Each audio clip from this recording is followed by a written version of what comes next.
I was 5 years old and living the dream.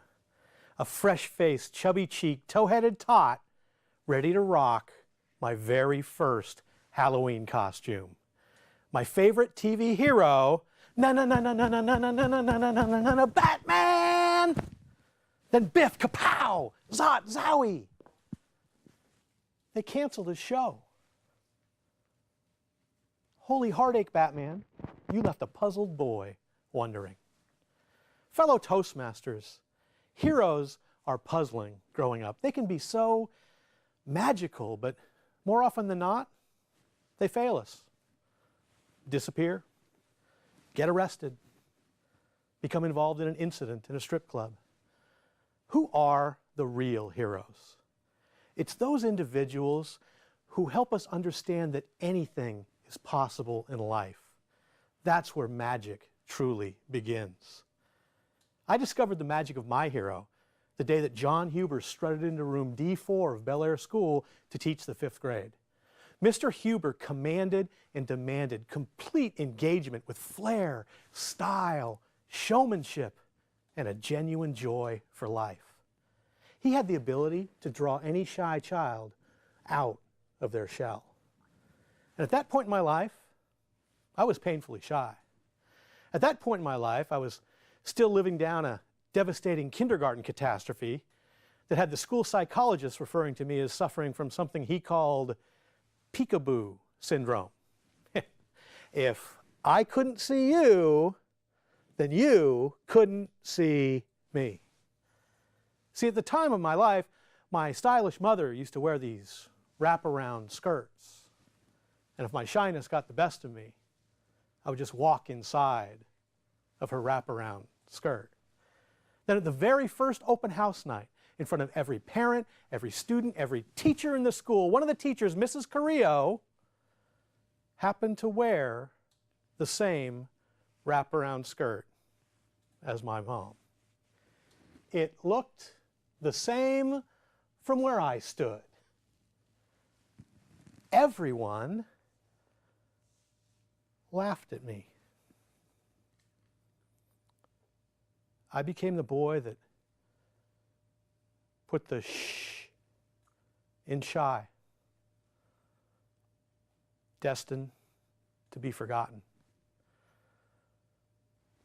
4 years later, 4 different teachers, I was still the same shy child. Then Mr. Huber walked in to teach the 5th grade. Mr. Huber didn't see me as a kid with a shyness problem, but I was more of a puzzle that needed to be pieced together.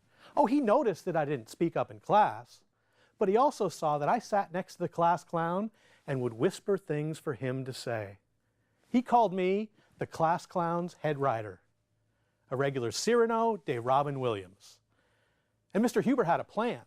See, every year Bel Air put on a Shakespearean play. That year, Mr. Huber was the director. He chose me to play the lead.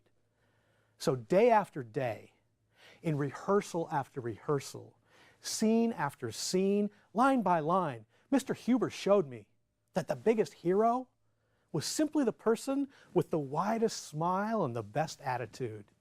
The greatest star could elicit the most laughter and inspire an amazing array of emotions. I became the finest little Shakespearean actor that Bel Air Elementary School had ever seen. I ruled the Tanbark thespian jungle. That experience gave me an insight at a young age about the amazing things that were possible in life. I couldn't wait to go to school. It was as if every day Mr. Huber greeted me holding a cup full of confidence and sent me home in the afternoon with an urn of unstoppability. At our graduation party, I spoke, unplanned, in front of all my classmates and all their parents, thanking the most amazing man who pulled me from the shadows of shyness, taught me to come alive, enjoy life, face my fears, and take them on. It was my very first standing ovation. And since it was impromptu, I guess it was my very first table topic as well. But there was one parent that didn't stand.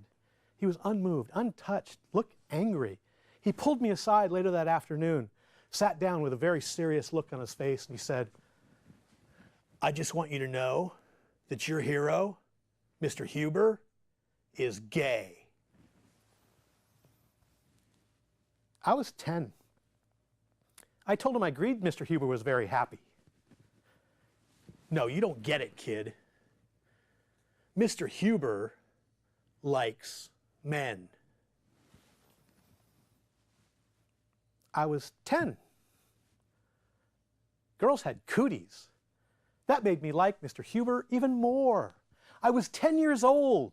My belief in Mr. Huber was unshakable because of Mr. Huber's belief in me. The path to success in life is neither marked nor well lit. And hopefully all of us in some point in our lives have had a Mr. Huber who gave us directions to that path, lit it up and told us to take that first step. But it's our responsibility to take that first step. Folks, find your first step. Mine was simple. I simply mirrored Mr. Huber's confidence and joy for life. Find the personality traits that you admire in others and make them your own. Piece together your own puzzle of personal empowerment, because every day we're lighting paths for others and we don't even realize it. Don't look up to your heroes. Look into them. I started sending thank you notes to all the people that helped me put the puzzle of my life together. I sent Mr. Huber's last week. I have one more to go. Does anyone have Batman's address?